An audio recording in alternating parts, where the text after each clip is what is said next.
CM ಕುಟುಂಬ ವಿರುದ್ಧದ ಮುಡಾ ಹಗರಣದ ಮತ್ತೊಂದು ಸ್ಫೋಟಕ ರಹಸ್ಯ ಬಯಲಾಗಿದೆ. ಮುಡಾ ಅಕ್ರಮದ ತನಿಖೆ ಮಾಡ್ತಾ ಇರುವ ಲೋಕಾಯುಕ್ತಕ್ಕೆ ಜಾರಿ ನಿರ್ದೇಶನಾಲಯ ಅಧಿಕಾರಿಗಳು ಪತ್ರ ಬರೆದಿದ್ದು, ಈ ಪತ್ರದಲ್ಲಿ ಸಿಎಂ ಪತ್ನಿಗೆ ಸೈಟ್ ಹಂಚಿಕೆಯಲ್ಲಿ ಅಕ್ರಮವಾಗಿದೆ ಅನ್ನೋ ವಿಚಾರ ಉಲ್ಲೇಖಿಸಲಾಗಿದೆ. ಇಡಿ ಬರೆದ ಪತ್ರ ಸುವರ್ಣ ನ್ಯೂಸ್ಗೆ ಲಭ್ಯ ಆಗಿದೆ. ಪತ್ರದಲ್ಲಿ ಹಲವು ಅಂಶ ಉಲ್ಲೇಖಿಸಿದ ಜಾರಿ ನಿರ್ದೇಶನಾಲಯ ಮುಡಾ ಅಕ್ರಮದ ಇಂಚಿಂಚು ಮಾಹಿತಿ ಬಹಿರಂಗಗೊಳಿಸಿದೆ. 700 ಕೋಟಿ ಮೌಲ್ಯದ ಸೈಟ್ಗಳ ಹಂಚಿಕೆಯಲ್ಲಿ ಅಕ್ರಮ ಆಗಿದೆ. ಬೇನಾಮಿ ನಕಲಿ ವ್ಯಕ್ತಿಗಳ ಹೆಸರಲ್ಲಿ 1095 ಸೈಟ್ಗಳ ಹಂಚಿಕೆಯಾಗಿದೆ. ಪಾರ್ವತಿ ಅವರಿಗೆ 14 ಸೈಟ್ಗಳನ್ನು ಅಕ್ರಮವಾಗಿ ನೀಡಲಾಗಿದೆ. ಸಿದ್ದರಾಮಯ್ಯ ಪಿಎ ಎಸ್ಜಿ ದಿನೇಶ್ ಕುಮಾರ್ ಒತ್ತಡ ಹಾಕಿ ಪಾರ್ವತಿ ಅವರಿಗೆ ಕೊಡಿಸಿದ್ದಾರೆ. ಪಾರ್ವತಿಗೆ ಸೈಟ್ ನೀಡುವಾಗ ಸಿದ್ದರಾಮಯ್ಯ ವಿರೋಧ ಪಕ್ಷದ ನಾಯಕರಾಗಿದ್ದರು. ಯತೀಂದ್ರ ಮುಡಾ ಸದಸ್ಯರಾಗಿದ್ದರು. ನಕಲಿ ಸಹಿ ಮಾಡಿ ಅಧಿಕಾರಿಗಳ ಮೇಲೆ ಒತ್ತಡ ಹೇರಿ ಸೈಟ್ ಅಲಾಟ್ ಆಗಿದೆ ಅಂತ ಲೋಕಾಯುಕ್ತಕ್ಕೆ ಇಡಿ ಪತ್ರ ಬರೆದ ಪತ್ರದಲ್ಲಿ ಉಲ್ಲೇಖಿಸಲಾಗಿದೆ. ಒಂದು ಕಡೆ ಲೋಕಾಯುಕ್ತಕ್ಕೆ ತನಿಖೆ ಮಾಹಿತಿ ಕೊಟ್ಟ ಇಡಿ ಅಧಿಕಾರಿಗಳು ಮತ್ತೊಂದು ಕಡೆ ಮುಡಾ ತನಿಖೆಯನ್ನು ಕೂಡ ತೀವ್ರಗೊಳಿಸಿದ್ದಾರೆ. ನಿನ್ನೆ ನಗರಾಭಿವೃದ್ಧಿ ಇಲಾಖೆ ಕಾರ್ಯದರ್ಶಿ ದೀಪಾ ಚೋಳನ್ ವಿಚಾರಣೆ ನಡೆಸಿದ್ದ ಇಡಿ ಇಂದು ವಿಶೇಷ ಭೂ ಸ್ವಾಧೀನ ಅಧಿಕಾರಿ ಮಂಜುನಾಥ್ರನ್ನ ವಿಚಾರಣೆಗೆ ಒಳಪಡಿಸಿದ್ದಾರೆ. ಮುಡಾ ಕಚೇರಿಯಲ್ಲಿ ಕಾರ್ಯನಿರ್ವಹಿಸ್ತಾ ಇದ್ದ ಮಂಜುನಾಥ್ ದಾಖಲೆಗಳ ಸಮೇತ ಇಡಿ ಅಧಿಕಾರಿಗಳ ವಿಚಾರಣೆಗೆ ಹಾಜರಾಗಿದ್ದಾರೆ.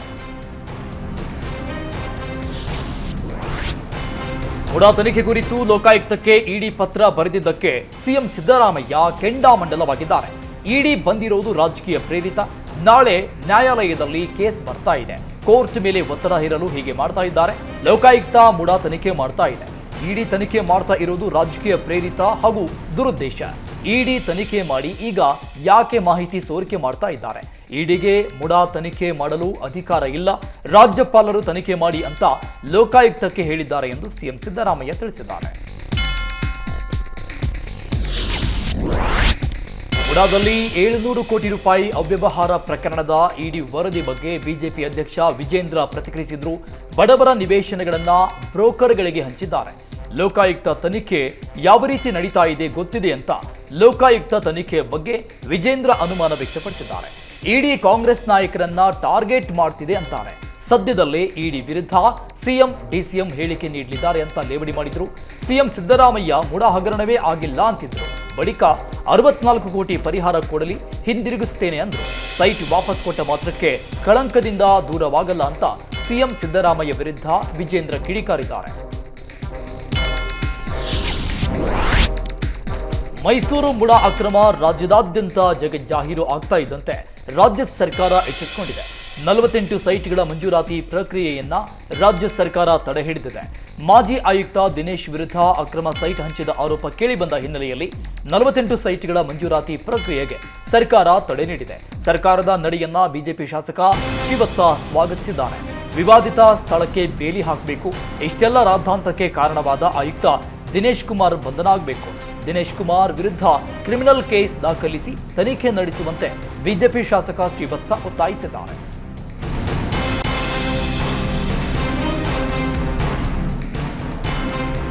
ಮೈಸೂರು ಮುಡಾದಲ್ಲಿ ಬ್ರಹ್ಮಾಂಡ ಭ್ರಷ್ಟಾಚಾರದ ಬಗ್ಗೆ ಕಾಂಗ್ರೆಸ್ ಶಾಸಕ ಹರೀಶ್ ಗೌಡ ಪ್ರತಿಕ್ರಿಯಿಸಿದರು. ಮುಡಾ ಅಕ್ರಮದ ಬಗ್ಗೆ ಸಿಎಂ ಸಿದ್ದರಾಮಯ್ಯ ಗಮನಕ್ಕೆ ತಂದಿದ್ದೆ. ಈಗ ಸಿಎಂ ನಿರ್ದೇಶನದಂತೆ 48 ನಿವೇಶನಗಳ ಮಂಜೂರಾತಿ ರದ್ದಾಗಿದೆ. 50-50 ನಿವೇಶನ ಹಂಚಿಕೆಯಲ್ಲಿ ಬಹಳಷ್ಟು ಅಕ್ರಮ ಆಗಿದೆ. ಇನ್ನು ಸಿಎಂ ಪತ್ನಿ ಪಾರ್ವತಿ ಪಡೆದ 14 ಸೈಟ್ಗಳಲ್ಲಿ ಯಾವುದೇ ಅಕ್ರಮ ಆಗಿಲ್ಲ. ಇಡಿ ಅಂತ ಹೇಳ್ತಿರೋದು ಸುಳ್ಳು. ಯಾವುದೇ ತನಿಖಾ ಸಂಸ್ಥೆ ತನ್ನ ವರದಿ ಈ ರೀತಿ ಬಹಿರಂಗ ಮಾಡಲ್ಲ ಅಂತ ಕಾಂಗ್ರೆಸ್ ಶಾಸಕ ಹರೀಶ್ ಗೌಡ ಹೇಳಿದ್ದಾರೆ.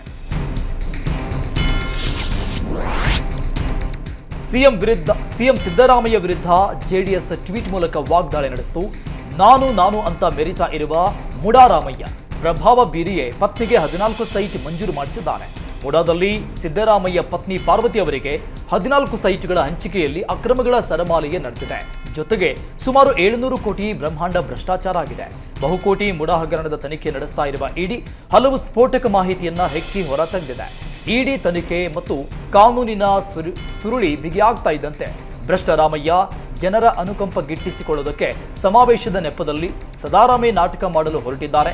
ಭ್ರಷ್ಟಾಚಾರದ ಪಿತಾಮಹ ಸಿದ್ದರಾಮಯ್ಯನವರೇ, ನಿಮ್ಮ ತೆರೆಯದ ಪುಸ್ತಕದಲ್ಲಿ ಮತ್ತಷ್ಟು ಹುಳುಕುಗಳಿವೆಯೋ ಅಂತ ಟ್ವಿಟರ್ ಮೂಲಕ ಜೆಡಿಎಸ್ ವಾಗ್ದಾಳಿ ನಡೆಸಿದೆ. ಮುಡಾ ಅಕ್ರಮ ಸಂಬಂಧ ಲೋಕಾಯುಕ್ತಕ್ಕೆ ಇಡಿ ಪತ್ರ ಬರೆದಿರುವ ವಿಚಾರಕ್ಕೆ ಸಚಿವ ಎಂಸಿ ಸುಧಾಕರ್ ಆಕ್ರೋಶ ವ್ಯಕ್ತಪಡಿಸಿದ್ದಾರೆ. ಲೋಕಾಯುಕ್ತಕ್ಕೆ ಪತ್ರ ಬರೆಯಲು ಇಡಿಗೆ ಯಾರು ಹೇಳಿದ್ದಾರೆ? ಸಿದ್ದರಾಮಯ್ಯ ಹೆಸರಿಗೆ ಮಸಿ ಬಳಿಯಲು ಪತ್ರ ಬರೆದಿದ್ದಾರೆ.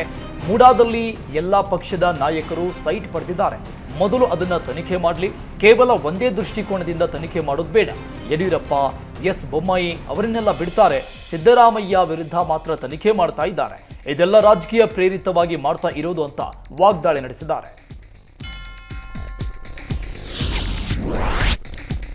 ಮುಡಾ ಹಗರಣದ ಸಂಬಂಧ ಮೈಸೂರು ಲೋಕಾಯುಕ್ತ ಅಧಿಕಾರಿಗಳಿಗೆ ಪತ್ರ ಬರೆದಿದ್ದಕ್ಕೆ ಇಡಿ ಸೀಳು ನಾಯಿ ಅಂತ ಕಂದಾಯ ಸಚಿವ ಕೃಷ್ಣ ಭೈರೇಗೌಡ ಆಕ್ರೋಶ ವ್ಯಕ್ತಪಡಿಸಿದ್ದಾರೆ. ಇಡಿಗೆ ವಿಪಕ್ಷ ನಾಯಕರನ್ನ ಬಲಿ ಹಾಕುವುದು ಉದ್ಯೋಗವಾಗಿದೆ. ದೇಶಗಳಲ್ಲಿ ಇಲ್ಲಿಯವರೆಗೆ ಬರೀ ವಿಪಕ್ಷ ನಾಯಕರ ಮೇಲೆ ಮಾತ್ರ ಕೇಸ್ ಹಾಕಿದ್ದಾರೆ. ಇಡಿ ಬಿಜೆಪಿಯ ಅಂಗ ಸಂಸ್ಥೆಯಾಗಿದೆ. ಇಡಿ ದಾಳಿ ರಾಜಕೀಯ ಪ್ರೇರಿತ. ಬಿಜೆಪಿ ಚುನಾವಣೆಯಲ್ಲಿ ಸೋತು ನಿರಾಸೆಯಿಂದ ಇಡಿಯನ್ನ ಛೂ ಬಿಟ್ಟಿದೆ ಅಂತ ಆಕ್ರೋಶ ವ್ಯಕ್ತಪಡಿಸಿದ್ದಾರೆ. ಬಿಜೆಪಿ ಶಿಸ್ತು ಸಮಿತಿ ಶೋಕಾಸ್ ನೋಟಿಸ್ಗೆ ಯತ್ನಾಳ್ 6 ಪುಟಗಳ ಉತ್ತರ ಕೊಟ್ಟಿದ್ದಾರೆ. ಪರೋಕ್ಷವಾಗಿ ನಮ್ಮ ಹೋರಾಟ ವಂಶವಾದ ಭ್ರಷ್ಟಾಚಾರದ ಕುರಿತು ಒಂದು ಗುಂಪಿನ ಪರ ವಾಲುವ ಹೈಕಮಾಂಡ್ ನಾಯಕರಿಂದ ನ್ಯಾಯ ಸಿಗಲ್ಲ. ತಟಸ್ಥ ನಾಯಕರಿಗೆ ಬಿಎಸ್ವೈ ಕುಟುಂಬದ ವೈಖರಿ ಬಗ್ಗೆ ಬೇಸರ ಇದೆ. ಪಕ್ಷವನ್ನ ತಾಯಿ ಅಂದುಕೊಳ್ಳುವ ರಾಷ್ಟ್ರೀಯ ನಾಯಕರನ್ನ ರಾಜ್ಯಕ್ಕೆ ಕಳಿಸಬೇಕು. ನಾಯಕನಿಂದ ಪ್ರತ್ಯೇಕ ಅಭಿಪ್ರಾಯ ಸಂಗ್ರಹಿಸಬೇಕು. ರಾಜ್ಯದಲ್ಲಿ ಹಿಂದುತ್ವದ ಪ್ರಖರ ಧ್ವನಿ ನಾಯಕ ಬರಬೇಕು. ದೆಹಲಿಗೆ ಬಂದಿದ್ದನ್ನ ರಾಜ್ಯ ಉಸ್ತುವಾರಿಗೆ ತಿಳಿಸಿಲ್ಲ. ಯಾರಿಗೆ ಹೇಳಬೇಕು ಅವರಿಗೆ ಹೇಳಿದ್ದೇವೆ. ಯಾರಿಗೆ ಹೇಳಿದರೆ ಉಪಯೋಗವಿಲ್ಲ ಅವರಿಗೆ ಹೇಳಿಲ್ಲ. ಯಾರಿಗೆ ಹೇಳಿದ್ರೆ ಕ್ರಮವಾಗುತ್ತೆ ಅವರಿಗೆ ಹೇಳಿದ್ದೇವೆ ಅಂತ ರಾಧಾ ಮೋಹನ್ ಅಗರ್ವಾಲ್ ವಿರುದ್ಧ ಯತ್ನಾಳ್ ಕಿಡಿಕಾರಿದ್ದಾರೆ.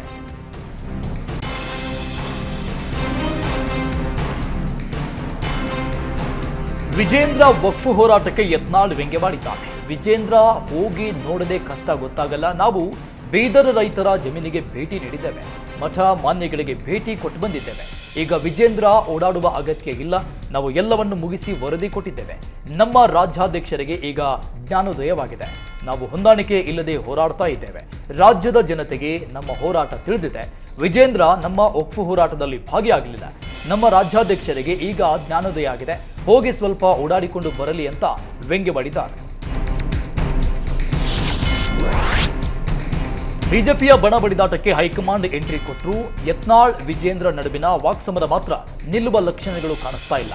ಯತ್ನಾಳ್ ವಿರುದ್ಧ ಮತ್ತೆ ವಿಜೇಂದ್ರ ಗುಡುಗಿದ್ದಾರೆ. ಪಕ್ಷ ವಿರೋಧಿ ಚಟುವಟಿಕೆ ಮಾಡಿದ್ರೆ ಕ್ರಮ ಖಚಿತ. ಪಕ್ಷದಲ್ಲಿ ಎಷ್ಟೇ ದೊಡ್ಡವರಿದ್ರೂ ಕ್ರಮ ಜರುಗಿಸ್ತೇವೆ ಅಂತ ಯತ್ನಾಳ್ ಮತ್ತು ಟೀಮ್ಗೆ ವಿಜೇಂದ್ರ ಖಡಕ್ ವಾರ್ ಮಾಡಿದ್ದಾರೆ. ಡಿಸೆಂಬರ್ 7ರಂದು ಕೋರ್ ಕಮಿಟಿ ಸಭೆ ಇದೆ. ಎಲ್ಲ ಸರಿಯಾಗುತ್ತೆ ಅಂದ್ರು. ಇನ್ನು ದೇಶದ ರೈತರಿಗೆ ಅನ್ಯಾಯ ಆಗಬಾರದು ಅಂತ ಬಿಜೆಪಿ ರಚನೆ ಮಾಡಲಾಗಿದೆ. ಈಗಾಗಲೇ ನಾವು ಪಕ್ಷದ ವತಿಯಿಂದ ಸಂಪೂರ್ಣ ವರದಿ ಕೊಟ್ಟಿದ್ದೇವೆ ಅಂತ ಯತ್ನಾಳ್ ಟೀಮ್ ವಕ್ಫ್ ಹೋರಾಟಕ್ಕೆ ಟಾಂಗ್ ನೀಡಿದ್ದಾರೆ. ಕಲಬುರಗಿ ಜಿಲ್ಲೆ ಯಡ್ರಾಮಿಯಲ್ಲಿ ಅಪ್ರಾಪ್ತ ಬಾಲಕಿ ಮೇಲೆ ನಡೆದ ಅತ್ಯಾಚಾರ ಪ್ರಕರಣ ಸಂಬಂಧ ಸರ್ಕಾರದ ವಿರುದ್ಧ ಬಿಜೆಪಿ ರಾಜ್ಯಾಧ್ಯಕ್ಷ ಬಿವೈ ವಿಜೇಂದ್ರ ವಾಗ್ದಾಳಿ ನಡೆಸಿದರು. ಇಂತಹ ಹೇಯ ಕೃತ್ಯಗಳು ಕಲಬುರಗಿ ಜಿಲ್ಲೆಯಲ್ಲಿ ಹೆಚ್ಚುತ್ತಲೇ ಇವೆ. ರಾಜ್ಯದಲ್ಲಿ ಕಾನೂನು ಸುವ್ಯವಸ್ಥೆ ಸಂಪೂರ್ಣ ಹಾಳಾಗಿದೆ. ಇಂತಹ ಪ್ರಕರಣಗಳನ್ನು ಮುಚ್ಚಿ ಹಾಕಲು ಸರ್ಕಾರ ಯತ್ನಿಸ್ತಾ ಇದೆ.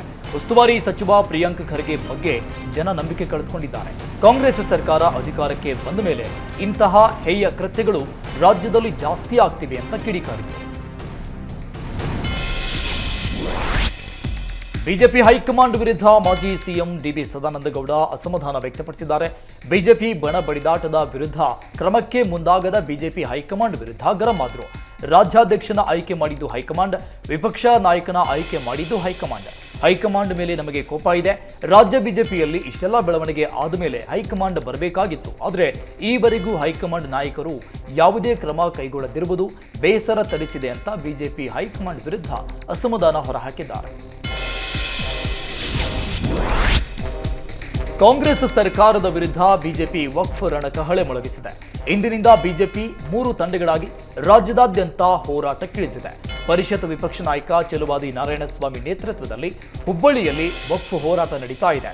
ಇನ್ನು ಸಿಟಿ ರವಿ ಸೇರಿ ಹಲವು ಬಿಜೆಪಿ ನಾಯಕರು ಭಾಗಿಯಾಗಿದ್ದರು. ಈ ವೇಳೆ ಸುದ್ದಿಗೋಷ್ಠಿ ನಡೆಸಿದ ಬಿಜೆಪಿ ಎಂಎಲ್ಸಿ ಸಿಟಿ ರವಿ ವಕ್ಫ್ ಬೋರ್ಡ್ ವಿರುದ್ಧ ವಾಗ್ದಾಳಿ ನಡೆಸಿದರು. 1500 ವರ್ಷಗಳ ಹಿಂದಿನ ಸೋಮೇಶ್ವರ ದೇವಸ್ಥಾನ ಆಸ್ತಿಯನ್ನ ವಕ್ಫ್ ಆಸ್ತಿ ಅಂತ ಮಾಡಿಕೊಂಡಿದ್ದಾರೆ. ಸಿದ್ದರಾಮಯ್ಯನವರ ಮನೆ ದೇವರು ಬೀರಲಿಂಗೇಶ್ವರ ದೇವಸ್ಥಾನ ವಕ್ಫ್ ಆಸ್ತಿ ಅಂತ ಘೋಷಣೆ ಮಾಡಿದ್ದಾರೆ. ದಾನ ಕೊಟ್ಟವರ ಜಮೀನು ನಿರ್ವಹಣೆಗಾಗಿ ವಕ್ಫ್ ಬೋರ್ಡ್ ಸ್ಥಾಪನೆಯಾಗಿದ್ದು, ಕಂಡವರ ಜಮೀನು ಕಬಳಿಸಲು ವಕ್ಫ್ ಬೋರ್ಡ್ ಮಾಡಿದ್ದಲ್ಲ ಅಂತ ವಾಗ್ದಾಳಿ ನಡೆಸಿದ್ರು. ಇನ್ನು ಬಿಜೆಪಿ ಹಾಗೂ ರೈತರ ಹೋರಾಟದ ಬಳಿಕ ಕಲಂ 11ರಲ್ಲಿ ಮಾತ್ರ ವಕ್ಫ್ ಹೆಸರು ತೆಗೆಯುವಂತೆ ಆದೇಶಿಸಿದ್ದಾರೆ. ಆದರೆ ಗೆಜೆಟ್ ಅನ್ನೇ ರದ್ದುಗೊಳಿಸಬೇಕು, 1 ತಿಂಗಳಲ್ಲಿ ವಕ್ಫ್ ಹೆಸರು ನಮೂದಿಸಿದ್ದರೆ ಅಧಿಕಾರಿಗಳನ್ನ ಅಮಾನತು ಮಾಡುವ ಬೆದರಿಕೆ ಹಾಕಿದ್ದಾರೆ.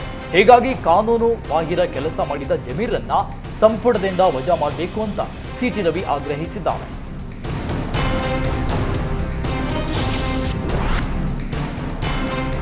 ಹಾಸನ ಸ್ವಾಭಿಮಾನಿ ಸಮಾವೇಶದ ದಿಕ್ಕನ್ನೇ ಡಿಸಿಎಂ ಡಿಕೆಶಿ ಬದಲಿಸಿದ್ದಾರೆ. ಸಿಎಂ ಸಿದ್ದರಾಮಯ್ಯ ಬೆಂಬಲಿಗರ ಮೂಲಕ ಶಕ್ತಿ ಪ್ರದರ್ಶನಕ್ಕೆ ವೇದಿಕೆಯಾಗಬೇಕಾಗಿದ್ದ ಸಮಾವೇಶ ಈಗ ಜನಕಲ್ಯಾಣ ಸಮಾವೇಶ ಅಂತ ನಾಮಕರಣ ಮಾಡಿಯೂ ಆಗಿದೆ. ಆದರೆ ಸಿಎಂ ಸಿದ್ದರಾಮಯ್ಯ ಬೆಂಬಲಿಗರು ಮಾತ್ರ ಶೋಷಿತ ವರ್ಗದ ಸಮಾವೇಶ ಅಂತ ಫ್ಲೆಕ್ಸ್ ಹಾಕಿ ಡಿಸಿಎಂ ಡಿಕೆಶಿಗೆ ಟಕ್ಕರ್ ಕೊಟ್ಟಿದ್ದಾರೆ. ಹಾಸನದ ನಗರದ ತುಂಬಾ ಶೋಷಿತ ವರ್ಗದ ಸ್ವಾಭಿಮಾನಿ ಸಮಾವೇಶ ಅಂತ ಫ್ಲೆಕ್ಸ್ಗಳು ರಾರಾಜಿಸ್ತಾ ಇವೆ. ಸ್ವಾಭಿಮಾನಿ ಸಮಾವೇಶ ಎಂಬ ಹೆಸರಿನಲ್ಲಿಯೇ ಬಹುತೇಕ ಫ್ಲೆಕ್ಸ್ ಬ್ಯಾನರ್ಗಳು ಪ್ರಿಂಟ್ ಆಗಿದ್ದು, ಡಿಸಿಎಂ ಡಿಕೆಶಿ ಸಿಎಂ ಸಿದ್ದರಾಮಯ್ಯ ಅಭಿಮಾನಿಗಳ ನಡುವಿನ ಮುಸುಕಿನ ಗುದ್ದಾಟ ಮುಂದುವರೆದಿದೆ.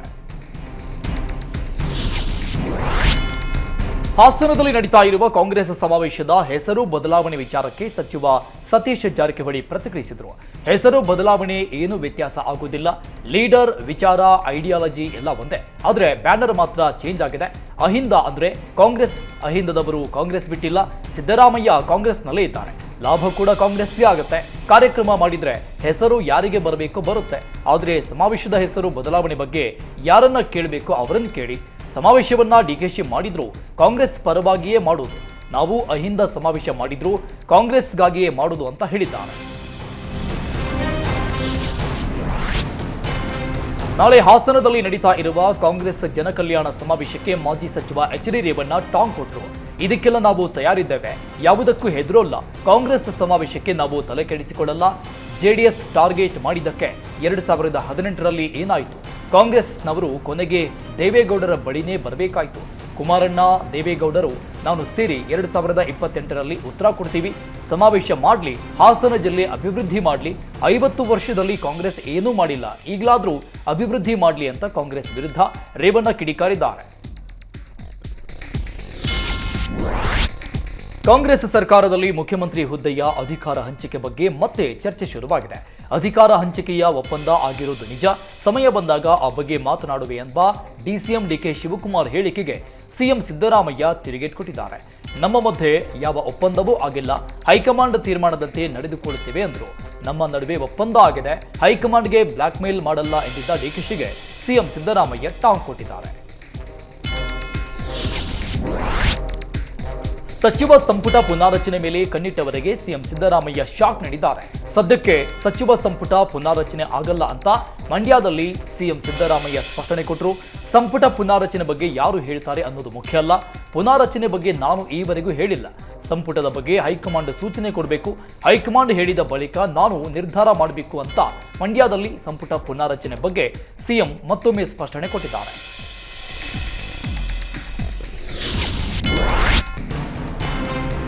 ಕಾಂಗ್ರೆಸ್ ಗ್ಯಾರಂಟಿಗಳ ಬಗ್ಗೆ ವಿಪಕ್ಷ ನಾಯಕರ ಟೀಕೆಗೆ ಸಚಿವ ಮಧು ಬಂಗಾರಪ್ಪ ತಿರುಗೇಟು ಕೊಟ್ಟರು. ನಾವು ಅಧಿಕಾರಕ್ಕೆ ಬಂದ ಕೂಡಲೇ ಗ್ಯಾರಂಟಿ ಅನುಷ್ಠಾನ ಮಾಡಿದ್ದೇವೆ, ಹಿಂದಿನ ಸರ್ಕಾರ ಮಾಡಿದ ಘೋಷಣೆಗಳಿಗೂ ನಾವು ಅನುದಾನ ನೀಡಿದ್ದೇವೆ, ಗ್ಯಾರಂಟಿ ಹೊರೆ ಇದೆ, ಆದರೂ ಅಭಿವೃದ್ಧಿಗೂ ಹಣ ಸಿಗ್ತಾ ಇದೆ, ಗೃಹಲಕ್ಷ್ಮಿ ಯೋಜನೆಯ ಹಣ ತಲುಪಿಸುವುದು ಸ್ವಲ್ಪ ತಡ ಆಗಬಹುದು ಅಂತ ಸಚಿವ ಮಧು ಬಂಗಾರಪ್ಪ ಹೇಳಿದ್ದಾರೆ. ಬೆಂಗಳೂರಿಗರಿಗೆ ನೀರಿನ ದರ ಏರಿಕೆಯ ಶಾಖ ತಟ್ಟಲಿದೆ. ನೀರಿನ ದರ ಏರಿಕೆಗೆ ಬೆಂಗಳೂರು ಜಲಮಂಡಳಿ ಸಿದ್ಧತೆ ನಡೆಸಿದೆ. ದರ ಪರಿಷ್ಕರಣೆಗೆ ಬೆಂಬಲ ಕೋರಿ ಬೆಂಗಳೂರಿನ 28 ಶಾಸಕರಿಗೂ ಜಲಮಂಡಳಿಯ ಅಧ್ಯಕ್ಷ ಡಾಕ್ಟರ್ ರಾಮ್ ಪ್ರಸಾದ್ ಮನೋಹರ್ ಪತ್ರ ಬರೆದಿದ್ದಾರೆ. ನೀರಿನ ದರ ಏರಿಸದಿದ್ರೆ ಆರ್ಥಿಕ ನಿರ್ವಹಣೆ ಸಂಕಷ್ಟವಾಗಲಿದೆ, ಕಾವೇರಿ ನೀರಿನ ದರ ಪರಿಷ್ಕರಣೆಗೆ ಬೆಂಬಲ ನೀಡಬೇಕು. ಡಿಸಿಎಂ ಡಿಕೆಶಿ ನೇತೃತ್ವದಲ್ಲಿ ದರ ಪರಿಷ್ಕರಣೆ ಸಭೆ ನಡೆಯಲಿದೆ. ಸಭೆಗೆ ಬೆಂಗಳೂರಿನ 28 ಶಾಸಕರು, ವಿಧಾನ ಪರಿಷತ್ ಸದಸ್ಯರಿಗೆ ಆಹ್ವಾನ ನೀಡಲಾಗಿದೆ. ಕಳೆದ 10 ವರ್ಷದಿಂದ ನೀರಿನ ದರ ಏರಿಕೆ ಮಾಡಿಲ್ಲ, ಹೀಗಾಗಿ ಹೊಸ ವರ್ಷಾಚರಣೆ ಬಳಿಕ ನೀರಿನ ದರ ಏರಿಕೆಯಾಗುವ ಸಾಧ್ಯತೆ ಇದೆ.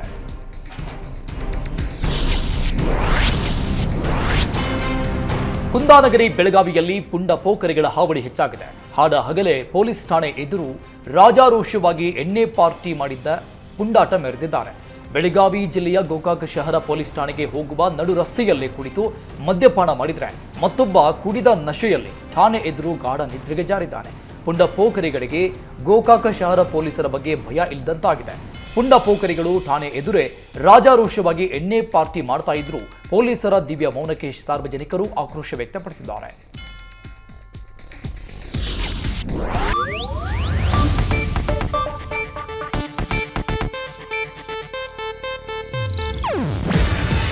ಇದು ಏಷ್ಯಾನೆಟ್ ನ್ಯೂಸ್ ನೆಟ್ವರ್ಕ್ ಪ್ರಸ್ತುತಿ. ನೀವು ನೋಡ್ತಿದ್ದೀರಾ ಏಷ್ಯಾನೆಟ್ ಸುವರ್ಣ ನ್ಯೂಸ್.